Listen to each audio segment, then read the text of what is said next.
তারিকুল ইসলাম ভূঁইয়া এই মুহূর্তে রয়েছেন।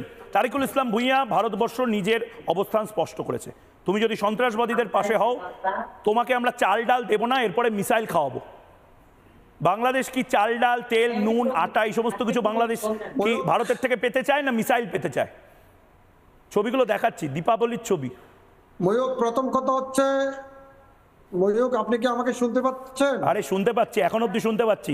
মিসাইল অ্যাটাক হলে আর শুনতে পাবো না। পাকিস্তানের দালালি বেশি করবেন না। ময়ূক, ভারত এবং ময়ূক, আপনি আমাকে কথা বলার জন্য সুযোগ দিবেন। ভারত এবং পাকিস্তানের মধ্যকার যে যুদ্ধ হচ্ছে সে যুদ্ধের একমাত্র ইন্ধনদাতা হচ্ছে আপনি, এবং আপনার নামে ভারতীয় আইনে মামলা করা দরকার।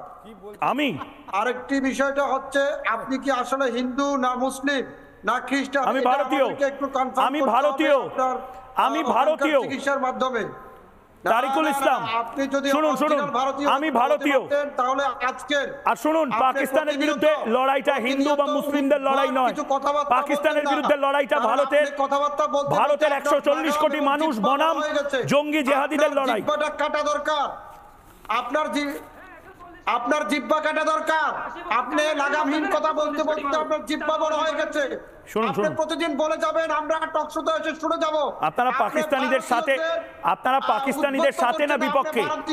বাংলাদেশের এত মানুষ পাকিস্তান জিন্দাবাদ বলছে কেন? তারিকুল ইসলাম ভূঁইয়া, তারিকুল ইসলাম, আরে শুনুন না, আরে চাল ডাল দিচ্ছি তো।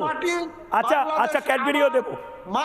আরে শুনুন না, মাতৃভূমির দিকে যদি কেউ চোখ তোলে তাকায়, কি বলছে টুকটাক করছে। মুসলমান আমরা ঐক্যবদ্ধভাবে শুনুন কথাটা শুনুন। হয়ে গেছে পেট গরম হয়েছে, শান্ত।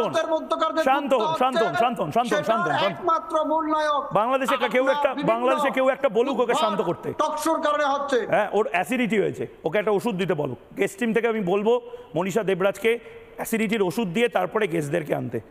Pakistan I love you, Pakistan জিন্দাবাদ এই সমস্ত কিছু আপনারা বলছেন কি বলছেন না?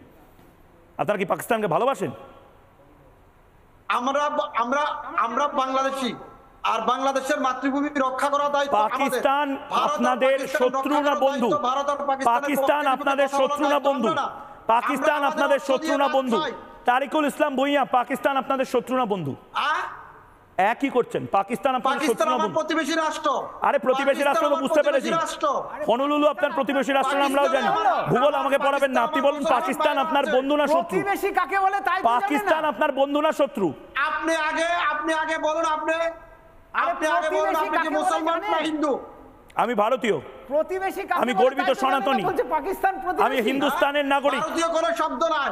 আপনি কি খ্রিস্টান? ভারতীয় কোনো শব্দ নাই। আপনি খ্রিস্টান না হিন্দু? আপনাকে আগে কনফার্ম করতে হবে। আপনি আসুন দাদা, আপনি কলকাতা শহরে সাইকিয়াট্রিক ডিপার্টমেন্টে ভর্তি করবো, ভালো চিকিৎসালয় আছে। আপনি আমাকে লাস্ট একটা কথা বলুন, বাংলাদেশি এত কাঁদছে কেন? বেগানে শাদি মে আব্দুল্লাহ দিবানা, বাংলাদেশিদের কি এসে যাচ্ছে? বাংলাদেশের শুনুন তারিকুল আপনি প্রতিনিয়ত উদ্ভট কথাবার্তা বলেন। তারিকুল শুনুন না, চা খাবেন? পাগলের কারখানা। তারিকুল চা খাবেন? তারিকুল 7 মিনিট লেগেছিল পাকিস্তানে ঢুকতে। চা খাই না, আমি কফি খাই। হ্যাঁ কফি খান, কফিও পাঠাবো ভারতবর্ষ থেকে। 7 মিনিট লেগেছিল পাকিস্তানে ঢুকতে, 5 মিনিট লাগবে বাংলাদেশে ঢুকতে। যদি এই অসভ্যতা বা জেহাদি কাণ্ড কারখানা বন্ধ না করেন, কপালে দুঃখ আছে, বুঝতে পারছেন? ওই যে আপনার এই কথায় শোনেন, আপনার এই কথা ভারতবর্ষ চলে না। পাকিস্তানের একটা লোমও ছিটতে পারবেন না। বরং দুই দেশের মধ্যে যুদ্ধের যে মানুষের হতাহতি হচ্ছে, এর বিরুদ্ধে ভারতীয় আইনে আপনার বিরুদ্ধে আইনানুগ ব্যবস্থা নেওয়া দরকার। আপনি উস্কে দিচ্ছেন পুরো ভারতবর্ষকে, উস্কে দিচ্ছেন আপনি হিন্দুদের।